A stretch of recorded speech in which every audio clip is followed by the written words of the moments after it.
Chodesh Tov, everybody. Happy Kislev, happy new month. We just yesterday, it was Rosh Chodesh and the new month. And I have to say, I love, there's something I just love about the realm of Jewish learning in contrast to academic learning, which is much more systematic. And I'm tempted, I've done academic learning in my life, and I'm tempted whenever I teach a subject to think systematically. What is the first thing that we should see? How should we proceed methodically through the subject matter and build from the foundations, see the progression, everything very, very orderly. And Jewish learning, I have experienced is much more chaotic in a way, but there's a logic to it, which is that it is often our method is often to just respond to the time, to what's going on. What parsha is it, right? And that parsha, what reading are we doing in the Torah this week? That should inform whatever we're teaching. What holiday is near us, right? So that there is an order to our learning, but it follows the order of the calendar or even of the spheres themselves. And we'll do that tonight. I was thinking, as I was kind of leading up to this class, what should I teach next? Last week we did the Song of the Sea, really kind of the epic poem of the Torah. And I thought, oh, what comes next? Maybe we should tackle Isaiah next, or where do we go? And then I was davening yesterday. I was saying my prayers, and it was Rosh Chodesh. It was the new month, and so I recited, as we do after our morning prayers on Rosh Chodesh, Psalm 104, and suddenly I was so moved by it, as I am many months, just to remember this psalm that is assigned to the new month. And I just felt like, oh my gosh, it's like we're just one day late, but we have to study Psalm 104. It's just one of the great masterpieces of the book of Psalms. So that's what we're going to do tonight. We're going to follow the rhythm of the spheres and study this psalm and think a little bit about what it means to have a psalm, a poem, a song for the new month. What is that? What kind of poem would we write or would we assign to the cycle of the moon and of the month? Okay, so that's what we're up to tonight. Let's say a blessing just to sanctify our learning. Ends with la'asok b'divrei Torah. Baruch atah Adonai Eloheinu melech haolam asher kidshanu b'mitzvotav v'tzivanu la'asok b'divrei Torah. Okay. So here we go. We're going to take a look at Psalm 104. This, as I said, is the psalm that is assigned to Rosh Chodesh, to the new month. And when I say assigned, many of you know, every day of the week has a psalm assigned to it. And the tradition tells us that is because that is the psalm or the song that the Levites would sing in the temple on Yom Rishon, Yom Sheni, on the first day of the week or the second day of the week, until you get to Shabbat, Mizmor Shir LeYom HaShabbat. This is a song, a mizmor. With the Psalms, by the way, in the original Hebrew, it sounds like Tehillim. There are many Tehillim, many praises. And so what's one? A Tehillah or Tehil? But actually, the fuller name of the book is Mizmorei Tehillim, the songs of praise. So each one is a mizmor, right? Yeah, so that's the language, mizmor, a song. So Mizmor LeDavid, Mizmor Shir LeYom HaShabbat. That's just a side note. Mizmorim is what they're called in Hebrew. Psalms in English, and so every day's got a psalm assigned to it.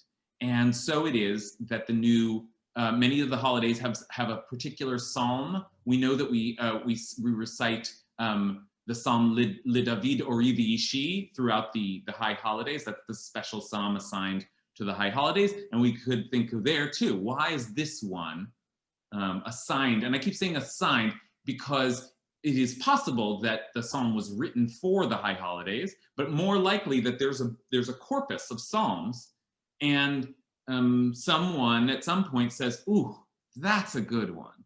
We should say that one every new month. That's the one we should say." Okay, so that's the one we're going to look at tonight. Now, tell me, what does a new month mean? I mean, that's a funny question. Does a new month even have a meaning? But in our tradition, it certainly does. And I think maybe just for human beings on some level, it does. What are the themes of a new month, or what does a new month symbolize? Let's just start stirring the pot a little bit. Yeah, Elle. Light conquered darkness. The moon was waning and disappeared, and that's a devastatingly frightful thing to happen. And then it starts to get, it comes back. And so Good. It's reborn, and we feel reborn with it. Good. Okay, great. The new moon or the new month always sounds to me like it should be the new light, a new illumination. The moon should be full, but the moon is not full. That's not what the new moon is. The moon is full in the middle of the month. And it doesn't get like 0 to 30 and then start over again. As Yael says, it waxes and wanes, right? It gets fuller, and then by the end of the month has diminished into that thumbnail, and then it starts to grow again. So, and as Yael suggests, that rhythm feels like more than just geological. There's something about that feels like rhythmic and maybe suggests hope for what. Now we can start thinking about, what does light represent to us? But there's a kind of a regeneration of light. Okay, so that's one thing. Other thoughts? The new month. What does it signify? And just to throw out one prompt, the new month signifies something very distinct in Jewish tradition.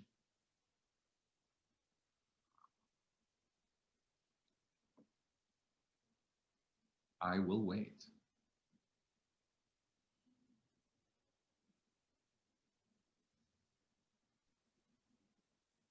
Florine. I'm not sure this is what you're aiming for, but I'm not fishing. Whatever you, I want to just hear what the month means to you. the menstruation cycle of a woman. Oh, good. Okay. That's great. So the month itself as a unit has cycles, and the menstruation cycle for women that is tethered to that cycle, and there are various monthly occurrences that we can think of as, and some of them quite literally tied to the movement of the moon. Great. So there's a kind of like, it isn't just the month, and it isn't just that sphere. There's a lot of things that are monthly cycling. And that has a further consequence of the having the ability to have a child, the rebirth. That's interesting. The foundation for rebirth. Very interesting. Great. I'm just going to tease out one sentence more, what Florian said, which is very intriguing. We speak about the kind of like the birthing of the moon, the kind of regeneration of the moon, but in as much as the moon parallels the menstrual cycle, it's also tied in some way to a cycle of rebirth. So that's an interesting connection, a good connection. Okay, anybody else? Moon themes, moon ideas? Yonatan? In Judaism, at least in theory, although now that we don't have a Sanhedrin, this doesn't happen in practice, but the new moon is determined by observation, right? So there's there's agency of the Jewish people in determining when the new month occurs. Okay, that is right. In Jewish law, the moon is set by an official report, official observation by 2 witnesses and a report to the Sanhedrin. And so there is this way in which it's like a funny thing. It's a natural phenomenon, and yet to a certain extent, we set the month. We decide when, like there's a way in which we meet we meet God in the setting of the new month. Kathy? Yeah, this is somewhat related. I just find it so interesting that it's so critical because all the holidays, are set according to when Rosh Chodesh maybe, and everything is, set. So, but that it's such an ambiguous thing, the new moon, and part of that is that it does require, witnesses and people sort of confirming that yes, it is the new moon, that sort of thing. But I just think and there was a point at which I just always felt it, because so many of the dramatic things like Passover and Sukkot and all are at the full moon, because you need a nice full moon to be, marking those things. But why the new moon was, so important. But I also feel like there's a lot of emphasis in Judaism on kind of these transitional periods, like the Erev Shabbat or Erev whatever is all about this mixed period when it's you kind of can't quite tell whether you are, or I've been reading, the Daf Yomi on Eruvin, that it's like these sort of mixed transitions between public and private or something like that. But there's something weird about this being in this transitional state and then somehow being able to mark it. But I think the ambiguity is yeah, great. That's right. I mean, just to repeat one of the factoids that you were marshaling there, it's Yonatan reminds us that there's an official report of the moon, and Kathy reminds us that it's part of the reason we need a report is they're never quite sure when it'll fall out, right? The Rosh Chodesh is often celebrated for 2 days, the last day of one month and the first day of the next, because it reflects an ancient uncertainty about when would the moon pop out? When would it become visible, right? Knew that like it's about time, but when could we actually see it? And Kathy builds upon that a kind of reflection on uncertainty and on ambiguity, and the waxing and the waning of the moon is on the one hand precise, and on the other hand a little bit, there's something about it that's like, especially when we think of it as something that has to be spotted, there's something about it that feels murky and hard to determine, right? Yeah, it's actually literally hard to see. It's really hard to see. Right. Okay, one more comment before we dive in. Matt. Yeah, just about that liminal space between one and the other is generally considered scary.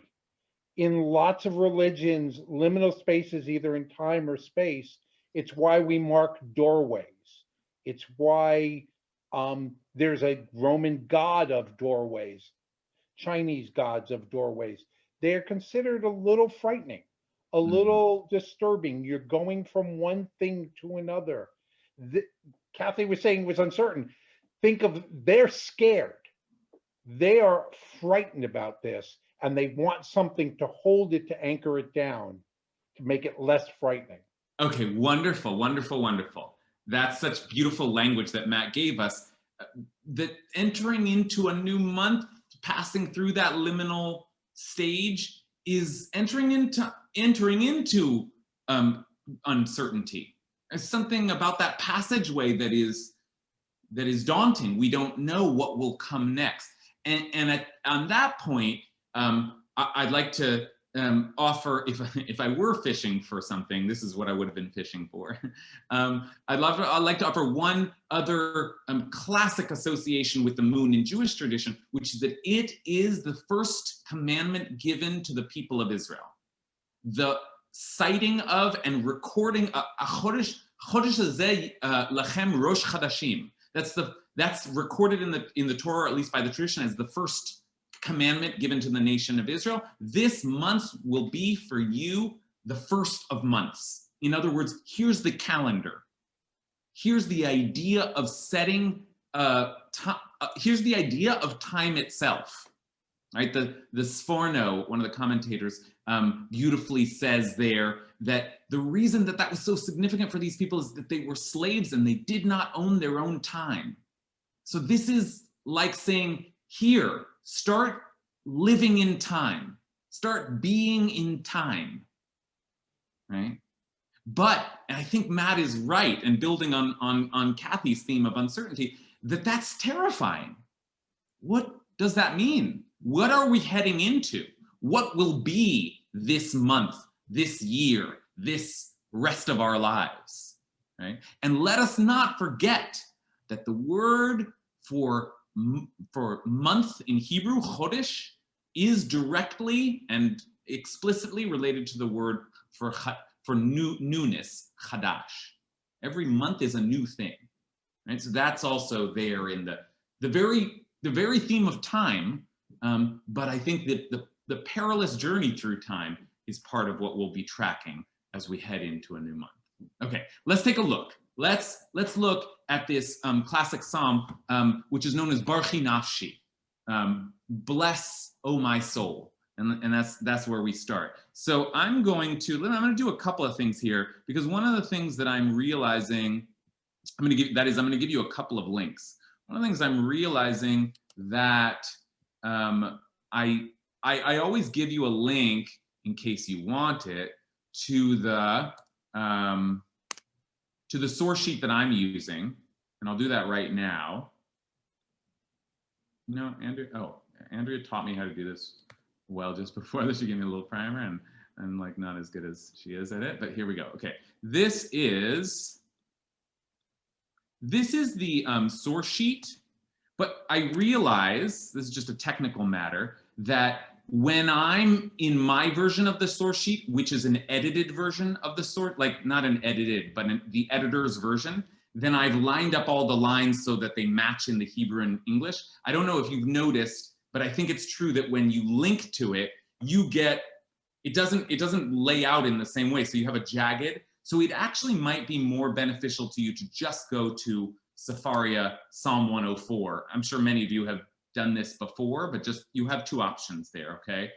Just because I think the screen that I share with is a little different than the one that appears as a link, which is important when we're tracking verse here. Okay, so here we go. Let's take a look at the opening of this psalm.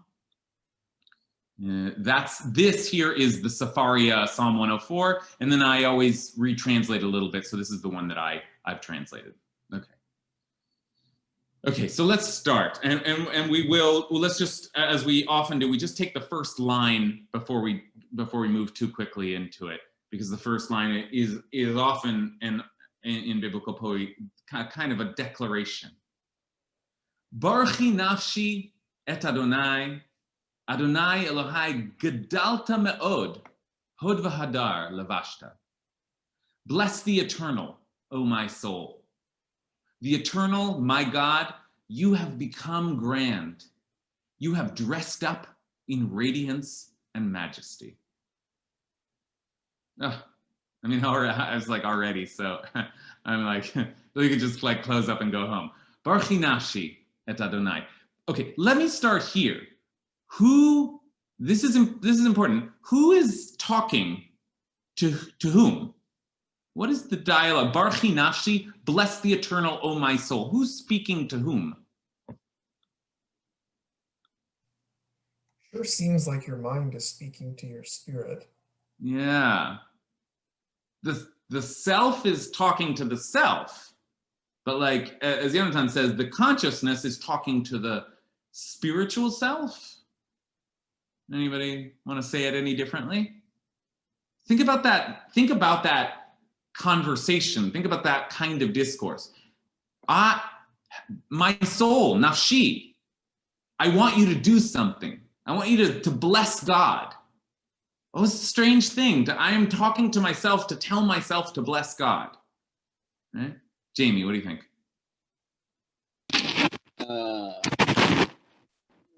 Hebrew, so you guys can correct me, but you're not hearing me? Can't hear you, bro. How about this? Better?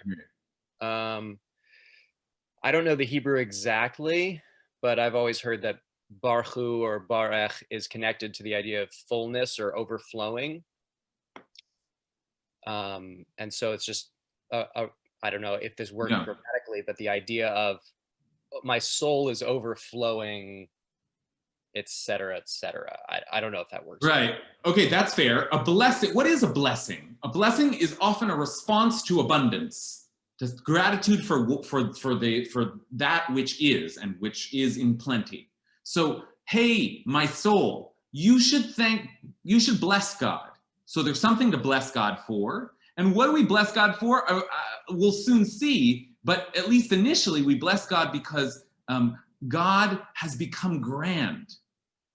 Hod v'hadar lavashta. You have, and then there's a right. Just following the line of conversation, the narrator is talking to their soul, and then turns and talks to God.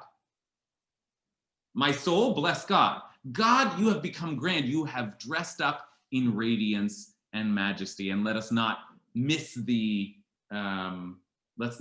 language of dressing up there. That'll become critical for us. God, what does that mean? God has dressed up in radiance and majesty. Now let's continue to analyze. Alexandra.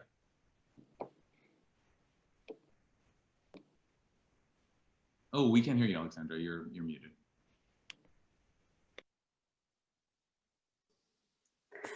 I love those lines. To me, it's very moon-like in that it's like blurs the lines between self, soul, God, and everything is God, and the moon. I don't know, I'm not very articulate about it, but I love that to me it feels very Hasidic in the everything is God concept is what I'm getting from those lines. Yes, that's. I think your loss for words is appropriate here, because there is the description. We'll soon be describing things very specifically, but it's not even clear what we are. God has dressed up in majesty and radiance. It's just like we're in here. Let's just see where we're going to head from here. It already starts to get more specific in the next line. Wrapped in a robe of light. There's that clothing language metaphor continuing. You spread the heavens like a curtain. This is it hardly gets better than this, folks. You wrapped in a robe of light, you spread the heavens like a curtain. That's also grand and universal, literally universal, but it's specific. Now we're actually talking about the heavens or the light, whereas in the first line, it's just, wow, God, you are awesome. Emil. I was going to say, like Robert Alter, I think always translates nefesh as breath. So there's that sense of breathlessness as well, that like what you're saying, like this sense of awe, it's sort of like catching your breath in order to verbalize something, to not just sort of let it pass, but actually like form the words and sort of articulate it and make mention of it. Good. Take account of this. It is a new month, and it is time to take account of all of this. Look up into the sky and just start blessing. Just start blessing, because there's wonder out there. Let's move forward a little bit and see how we begin to take account of. Remember, as Jonathan said, this new month requires our observation. We have to be looking for it. So when we look for it, what do we begin to see? What do we begin to think about? Let's take a look at these next lines, which are just some of the most beautiful lines written in the book of Psalms. And the one that we just read is maybe paramount among them all. Ote or kesalma, note shamayim kayuriya. Right? You're wrapped in a robe of light. You spread the heavens like a curtain. The one who sets the upper chambers upon the water, who makes the clouds a chariot that moves on the wings of the wind. The one who makes angels of the winds and servants of the blazing fires, who established the earth on its foundations so that it shall never topple. Okay, so what are we noticing here? What are the first things that now we begin to describe, what are we describing? What are the things what is this world that is being sketched out here? What do you see? I want to see who wants to give us what is this an account of?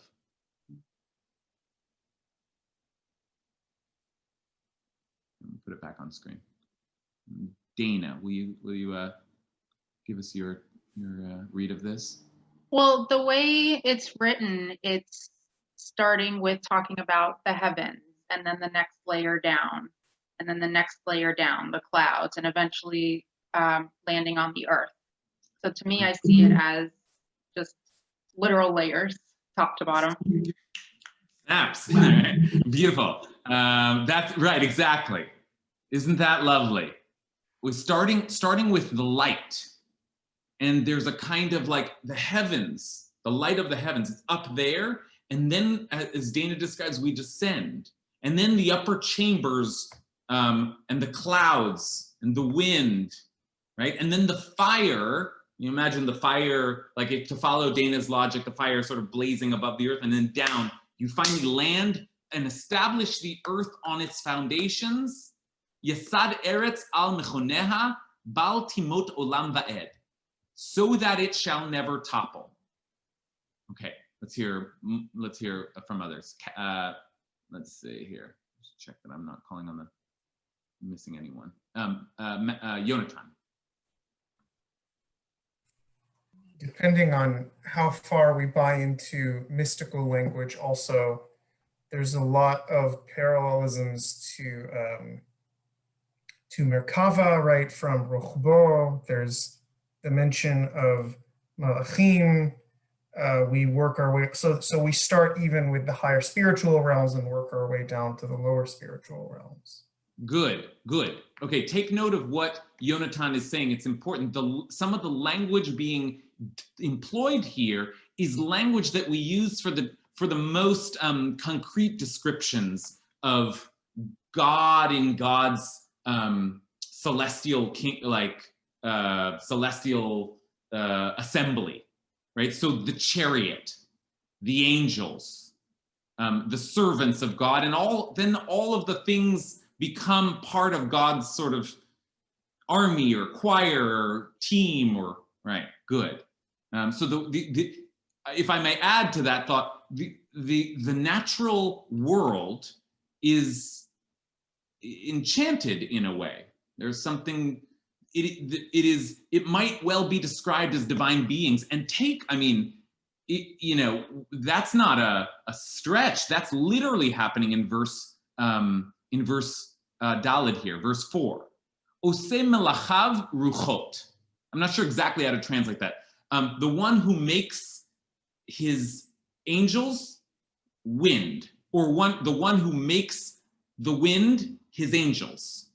Right? Either way, I translate the one who makes angels of the winds and servants of the blazing fires. So very intentional language of the things that you see in the world, they are all the agents of God, the angels of God, the chariot of God. Right? It is both the natural world and the vehicle upon which God is riding through the clouds. Right? Okay, beautiful. Matt. There we go. This is probably a very old text, because this is the very old cosmology that the heavens, the sky is a thing, a solid thing that is put down. And then I'm not sure what that upper chamber is. I suspect that that's actually what we talk about, well, God in heaven. I think that's the meeting place for God and the other beings. And then there is the earth that sits upon another thing with the primordial water underneath. This is the image we get in the first chapter, Beshit. So it's this very ancient view of the world that we don't see in other places. Sometimes they have a notion of a different world. Okay. But this is that original. So Matt, as usual, is adept at connecting us to surrounding mythologies, but he also, and I want to just especially emphasize, connects it to our own mythology. Bereshit chapter 1. Why are we starting with light here? Well, that's what we start with. Yeah, this is a And the creation. progression here, track that. The progression here will, and the psalmist is definitely, the progression will track the order of creation itself. Not exactly, but a general notion that you start with light and the heavens, and then soon, and this will take us, remember Matt's comment, because next we will head to the water. Right? And that's the order of things. So one more hand and then we'll push forward. Michal. I was going to say what you just said, just to add to that to fill out what the understanding of Bereshit Aleph, Genesis 1, and that ancient cosmology is. The understanding was that first there was light, and then the earth was not the earth, the universe, let's just say, was undifferentiated water, and that the way the world came into being is that God separated the upper water from the lower water. So I almost think of this psalm as like the Jewish version of Paradise Lost, where the psalmist takes the basic story and then puts in the rest of the mythology, the angels and the curtain of light and all that kind of stuff. But it's essentially resting on this idea of that separation, and then out of the separation comes the Merkava, the dry land upon which we can exist. Okay, wonderful. Those comments are extremely helpful for moving us into the next section, because Michal is absolutely right that there's, and yes, building on what Matt had just said, that what actually happens in the creation is it seems that water encompasses, I don't know, a lot, everything, right? The Ruach Elohim merachefet al pnei hamayim. The Spirit of God was hovering over the water. What water?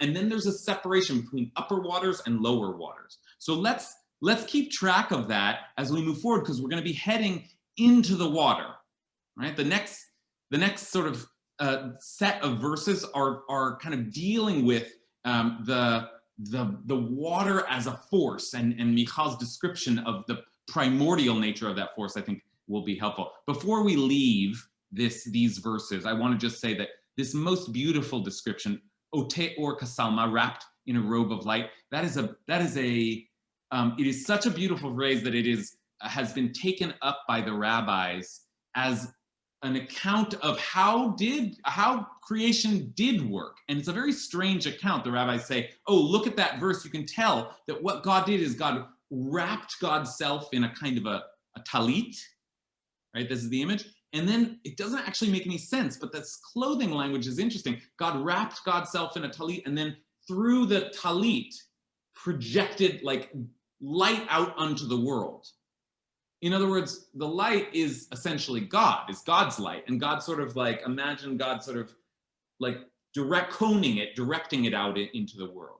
Right? So there, as Michal was also saying, is a kind of borrowing from the creation story, but also now refiguring it, adding new mythology to the old mythology. Right? So it's a lot of things going on there. I see some more hands popping up, and that's great. I want to just take a look at these next verses, just so we make some progress through this poem. And as I said, they are water verses. Okay.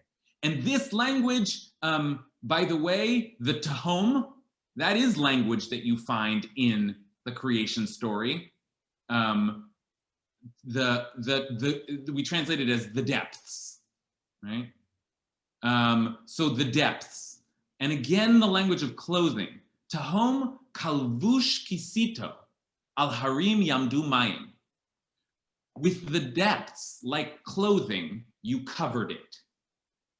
The waters stood above the mountains. They fled at your blast, rushed away at the sound of your thunder. Mountains rising, valleys sinking, to the place you established for them. You set boundaries they must not pass, so that they never again cover the earth. You send forth your springs to gush in torrents, they make their way between the hills. Giving drink to all the wild beasts, the wild donkeys quench their thirst. Okay, so yeah, so I'm not wrong. Lots of water here, lots of water. So what is the water doing? As Michal said, the water in creation was being divided between upper and lower, but now there's a lot more going on. What is the water up to here? Why spend, what did we just spend? Let's see, 6 through 11, right? We spent 6 verses there just talking about the water, and all, everything the water is doing. What is the water do? What's the water up to?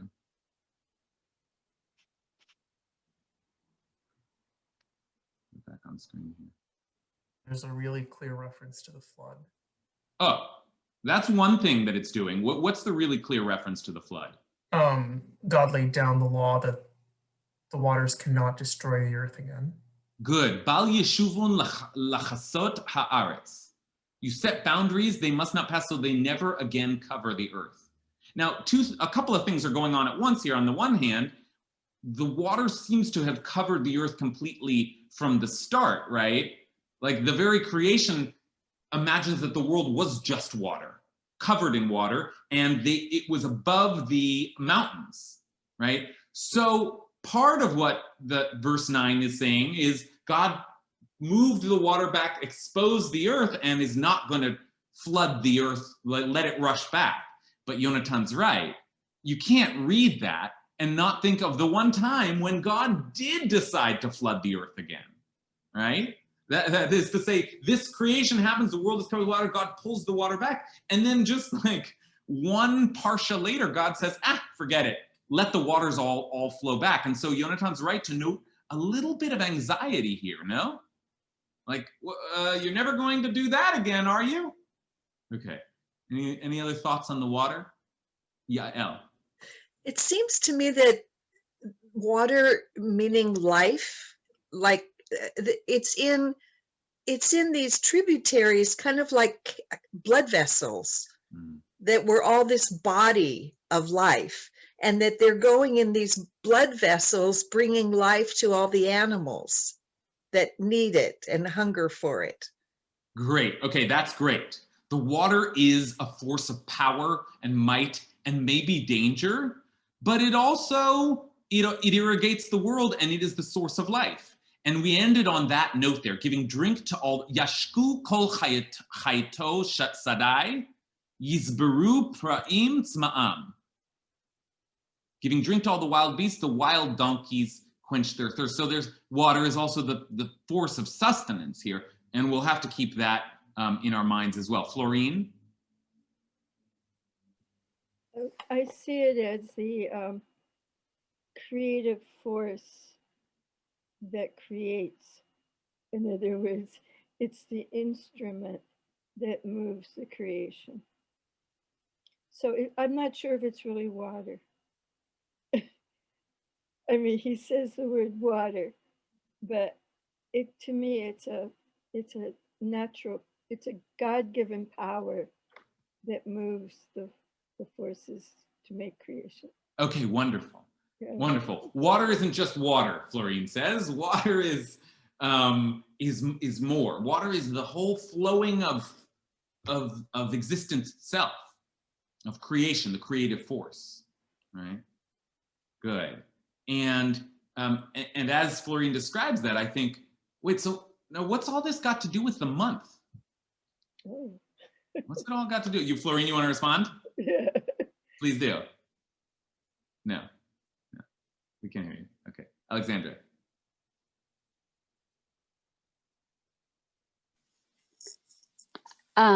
This psalm is interesting to me to think about in terms of the month, because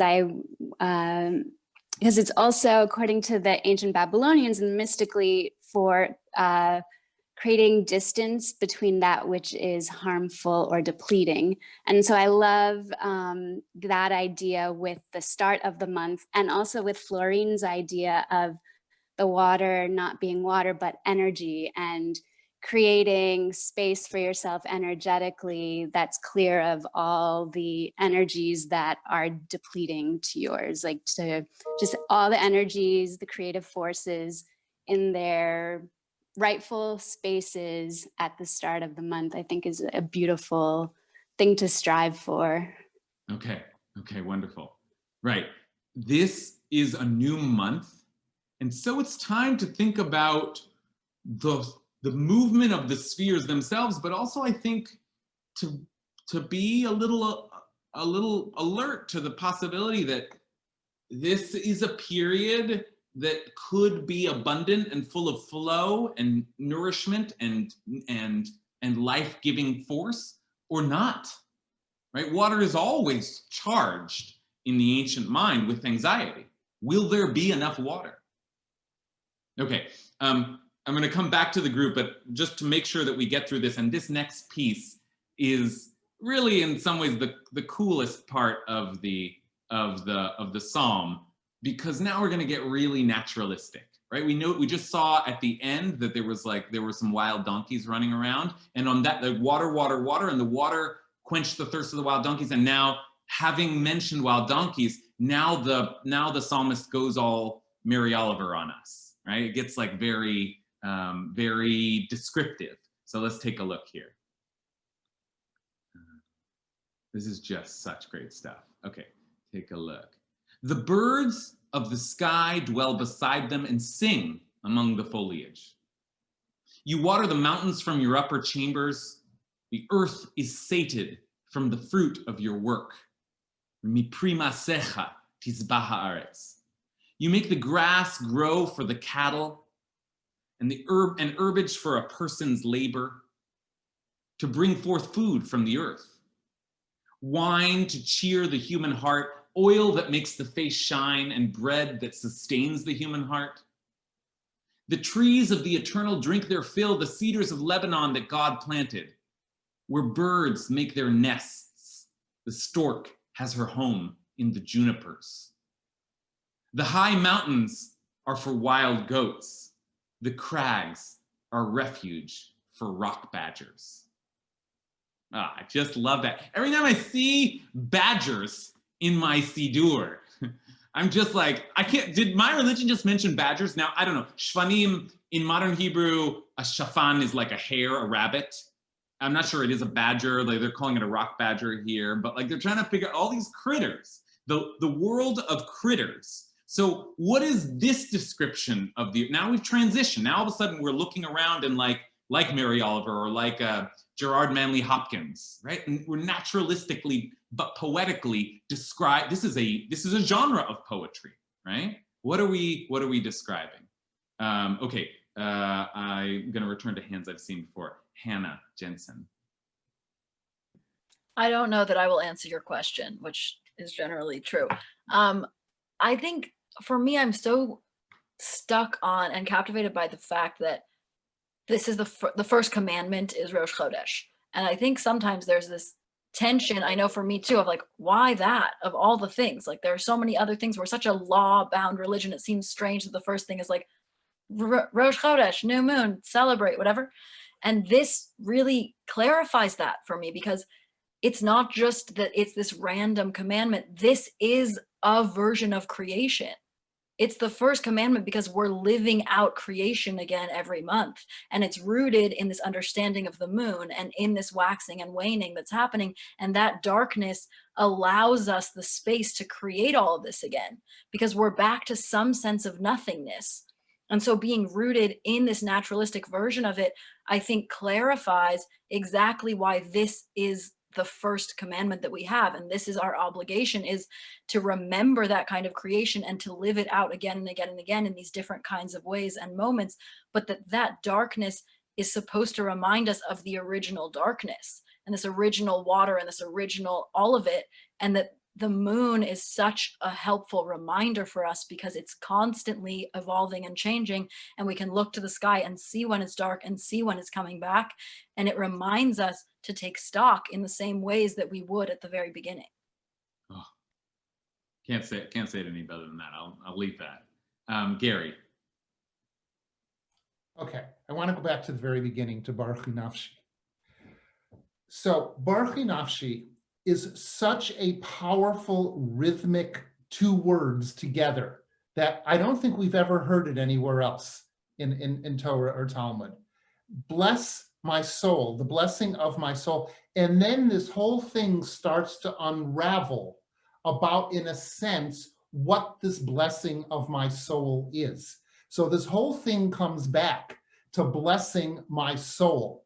And I think it's almost, to me, Mishnaic, where it's taking Bereshit and it is now giving it texture. It's now giving it deep explanation. Even in this last one, where first, there's heaven and there's earth, and then there's water, and then all of a sudden there's creatures, and there's all these things that it is explaining to us and showing to us. But what's happening for me as I'm listening about the issue of water, when you were asking it, I almost started to feel, in a sense, evolution theory, going away from God created the earth to water. If you follow evolution, we came out of the water. So the water is absolutely everything. And for me, it's this whole sense of like evolution is interacting with the theory that God created the earth, and you're beginning to see this in a whole different way. And also I was thinking of amniotic fluid, that we're floating in water and then we come out of it, and all of these things. So to me, it's like a major explanation, but it's also coming out of the whole thing of bless my soul, Baruch Nafshi. And also the language in Hebrew, to me, it's very interesting. There's not complicated language in this. It's very simple, rhythmic, strong language. They're not throwing at us like words like, what does this mean and where is this coming from? Oh, I'm just so grateful for this group. I mean, just such beauty and profundity, just dripping off of the lips of this crowd. Let me just take the last two comments are fusing in my mind. Like there's imagine, as Hannah says, this is the reenactment of creation itself, and that happens every month. Every month is a whole new creation, right? God is always, there's something about the world itself and the biblical vision of the world that, yes, the world was created, but the world continues to be created and sustained, regenerated every month. And as Gary describes this, then wrapped in a kind of a blessing, Baruch Nafshi. And let me just show you that Gary is absolutely right, that the phrase is distinct, and that it's distinct and unique. It appears at the beginning of this poem. It also appears again at the end. Yitamu chatayim min haaretz u'reshaim od einam barchi nafshi es Adonai. Hallelujah. May sins disappear from the earth and the wicked be no more. Bless the eternal, O my soul. So the whole thing, barchi nafshi, is wrapped in a blessing. So it is as if you are able to be present once again at the creation and to bless it in real time, right? But as Gary says, it's also naturalistic. It's like, no, but we don't actually need to go back to, it doesn't need to be mystical. Just watch the world being created in front of you. Okay, all right. I'm gonna push a little forward. We do need to get to, there's a critical piece that we need to get to, but next we're going to see, for all of this, why this poem was chosen for the new month. Now we already have theories aplenty. What is it about the new month that causes us to reflect on the wonder of the natural world? But now we get really new month language. So let's take a look here. We're on verse 19. Verse 19 starts. Okay, so we left off with the rock badgers. Right. Asa yereach lemoadim shemesh yada mivo. God made the moon to mark the seasons. The sun knows when to set. You bring on darkness and it is night when all the beasts of the forest stir. The lions roar for prey, seeking their food from God. When the sun rises, they come home and crouch in their dens. A person goes out to work to labor until the evening. Yitzei adam lefa'alo ulavodato adei arev. Okay, let's leave it there. So, okay, now we've got the moon and the sun, and they're setting and rising, right? So now we're in the cycle of the moon, the cycle of the month. Now we see why it was chosen. But what else is happening now in this description of rising and setting? What other themes are emerging? Okay, I actually want to hold that question. I wanted to turn to Marlene, who is answering an earlier point. Oh, yeah, I was just going to follow up on what Hannah said about the Rosh Chodesh being a chance to kind of recreate or rethink what's going on. And I just wanted to observe that in Jerusalem, the women at the wall who are trying to recreate worship at the Western Wall, at the Kotel, do that work on Rosh Chodesh. So every Rosh Chodesh, they're there rethinking what it means for us to pray and who's included in prayer. So it's just another kind of take on the purpose of Rosh Chodesh. Yeah, and that connection is one that we heard mentioned earlier. Florine made a connection to the menstrual cycle, and that connection itself has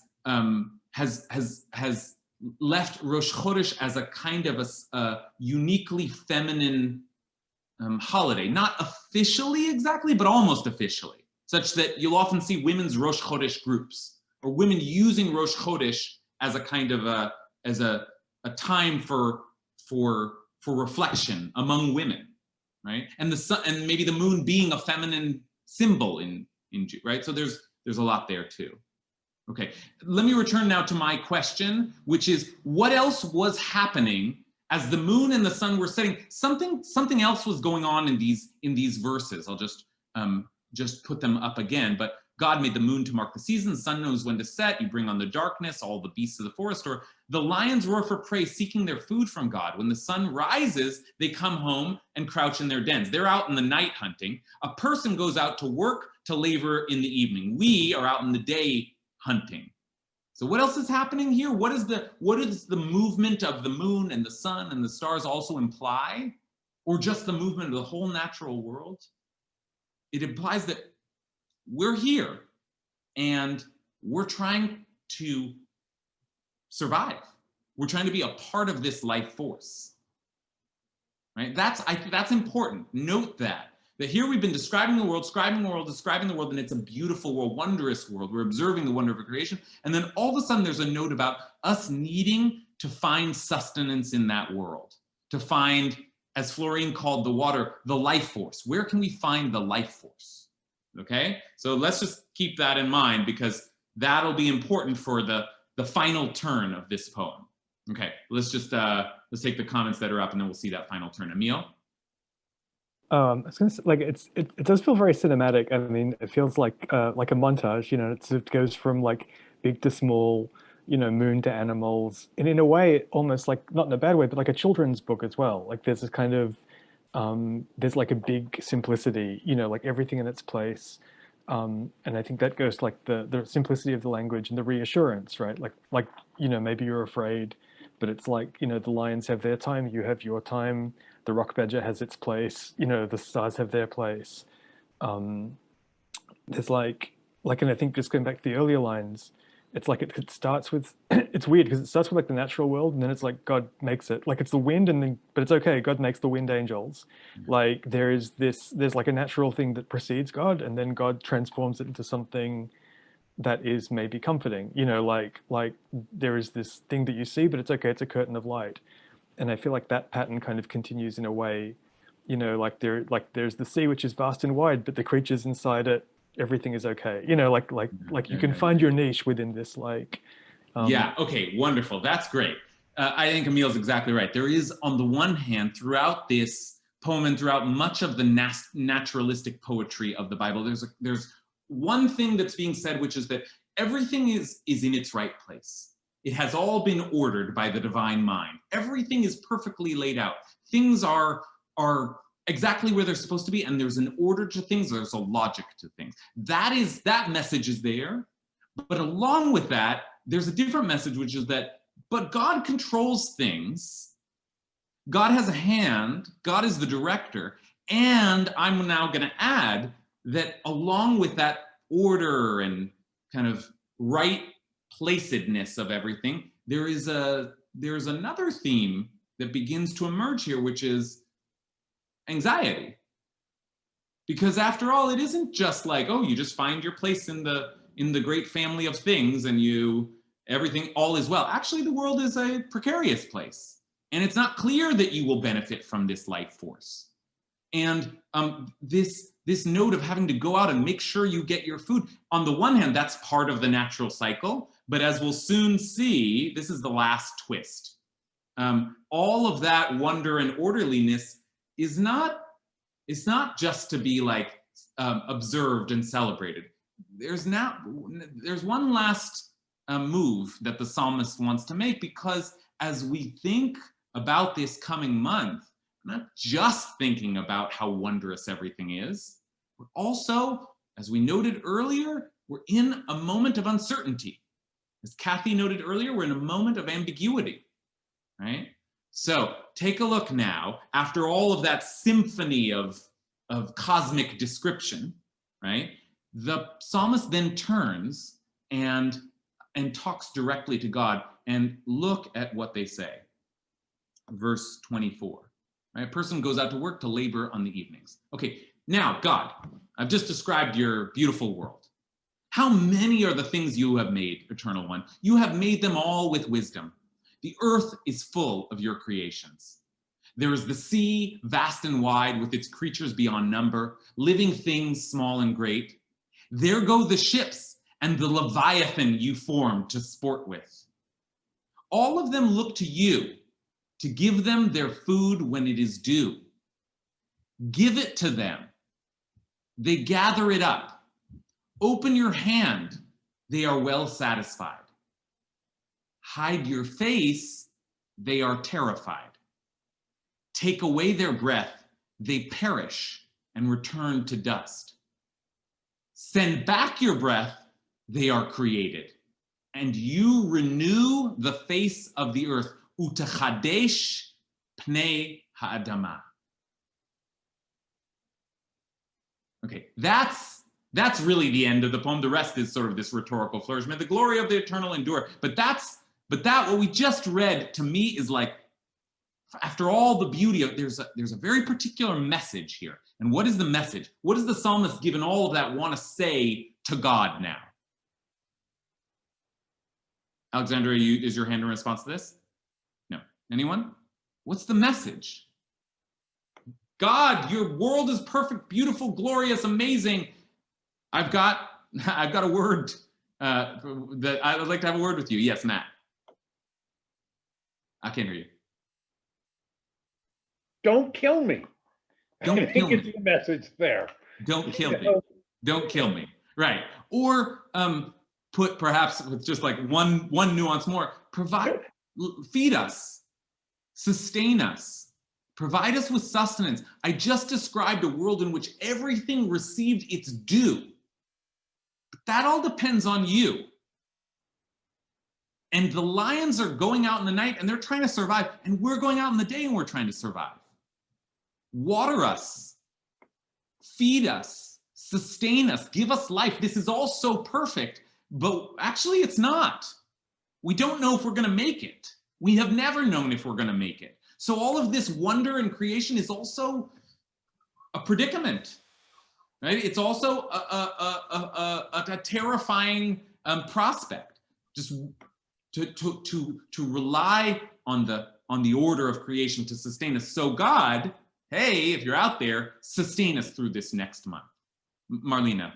It just seems also that everything is so fragile that if, God has given us all this stuff, but we're saying, hey, don't take your breath away from us. Don't take, it's a very precarious situation.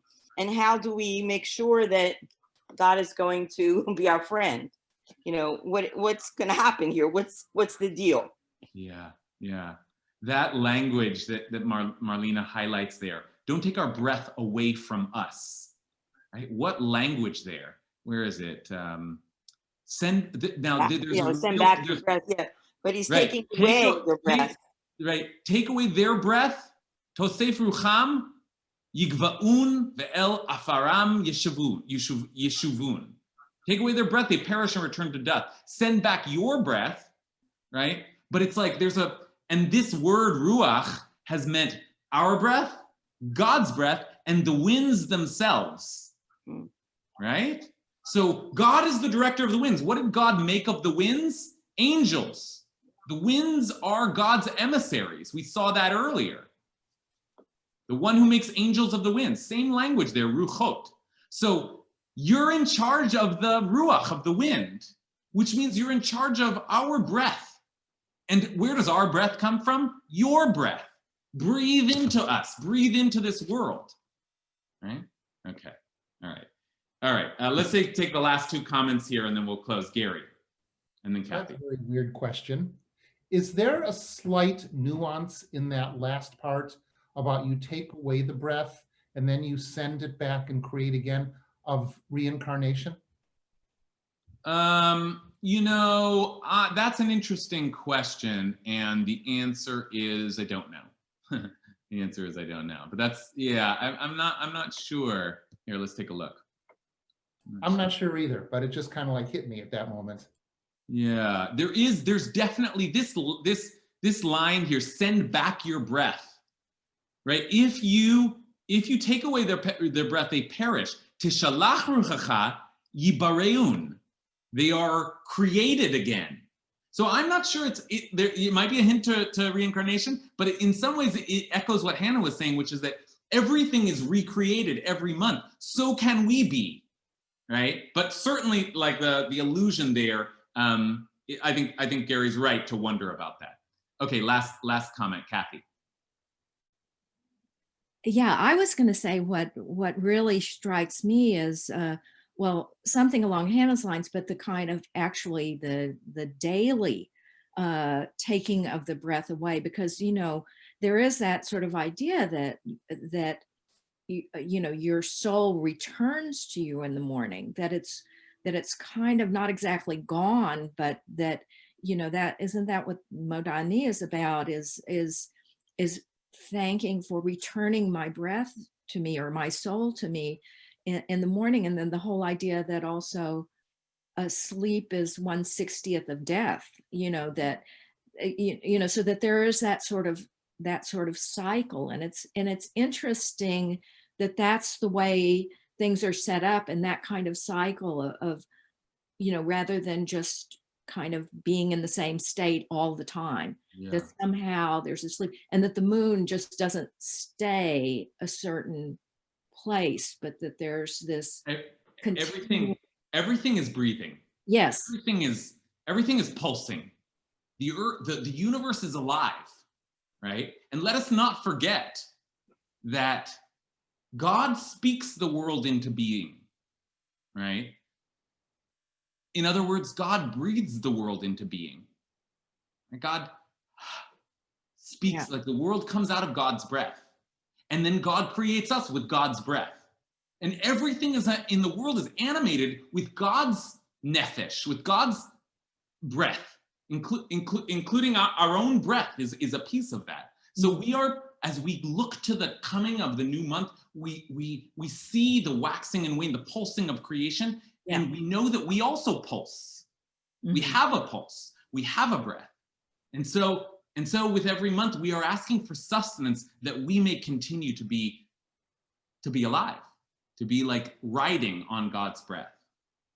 Mm-hmm. Okay, let's leave it there. Next week, we will continue this naturalistic, poetic theme, but from a very different perspective when we look at the book of Job, where God will describe God's world. And it'll be a very different take on it, okay? So join me next week at 6 o'clock, Parsha class tomorrow at 12, and Thanksgiving Tikkun drop-offs between, I think, 9:30 and 10:30 or something like that. It's on our website this Sunday, and then there's teaching from myself and Rabbi Tzadok afterwards, so keep that on your calendars. Love you all. Thank you so much for joining me. Thank you. Thank you. Good night. Good night. That was Wonderful. fabulous. Right. Absolutely fabulous. Thank you. What wonderful comments from everyone. What a group. Oy, oy. Fantastic. So grateful for Thank all. you very much. Very Bye, all. Thank Well, you. everyone, be healthy. Good Thank night. you. Yes. Bye. It was wonderful. Wonderful. Good Take night. care. Bye.